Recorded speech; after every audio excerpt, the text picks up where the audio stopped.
মালয়েশিয়ায় কর্মী পাঠানোর নামে ৮,০০০ কোটি টাকা লুটপাটের অভিযোগে ১০০-রও বেশি রিক্রুটিং এজেন্সির বিরুদ্ধে তদন্ত শুরু করেছে দুর্নীতি দমন কমিশন দুদক। আলাদা টিমে চলছে জিজ্ঞাসাবাদ। এরই মধ্যে ৫৪ কোটি টাকা আত্মসাতের মামলায় দ্য জিএমজি অ্যাসোসিয়েটসের চেয়ারম্যান গোলাম মাওলা সহ দুজনকে জিজ্ঞাসাবাদ করা হয়েছে। আওয়ামী লীগ আমলে সরকার নির্ধারিত খরচের চেয়ে বেশি টাকা নিয়ে মালয়েশিয়ায় কর্মী পাঠানোর অভিযোগ ১০০টি রিক্রুটিং এজেন্সির বিরুদ্ধে, যা তদন্ত করছে দুদক। এ ঘটনায় ৮,০০০ কোটি টাকা লুটপাটের অভিযোগে ২৩২ জনের বিরুদ্ধে মামলাও করেছে সংস্থাটি। এখন তদন্তের মূল লক্ষ্য কোন এজেন্সি কিভাবে অর্থ নিয়েছে, কার মাধ্যমে অর্থ লেনদেন হয়েছে এবং পুরো প্রক্রিয়ায় কারা জড়িত ছিল।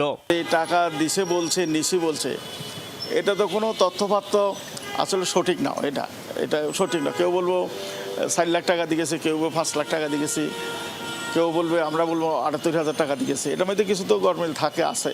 সোমবার ৫৪ কোটি টাকা আত্মসাতের মামলায় দুজনকে জিজ্ঞাসাবাদ করে দুদক। সংস্থাটি বলছে সরকারি খরচ নির্ধারিত ছিল ৭৯,০০০ টাকা, অথচ কর্মীদের কাছ থেকে অতিরিক্ত ৪.৫ লাখ থেকে ৫ লাখ টাকা পর্যন্ত নেওয়ার অভিযোগ রয়েছে। জেএমজি অ্যাসোসিয়েটসের চেয়ারম্যান সহ তাদের সংশ্লিষ্ট যে কর্মকর্তারা আছেন তাদের আমাদের তদন্তকারী কর্মকর্তারা ডেকেছিলেন তাদের বক্তব্য গ্রহণের জন্য।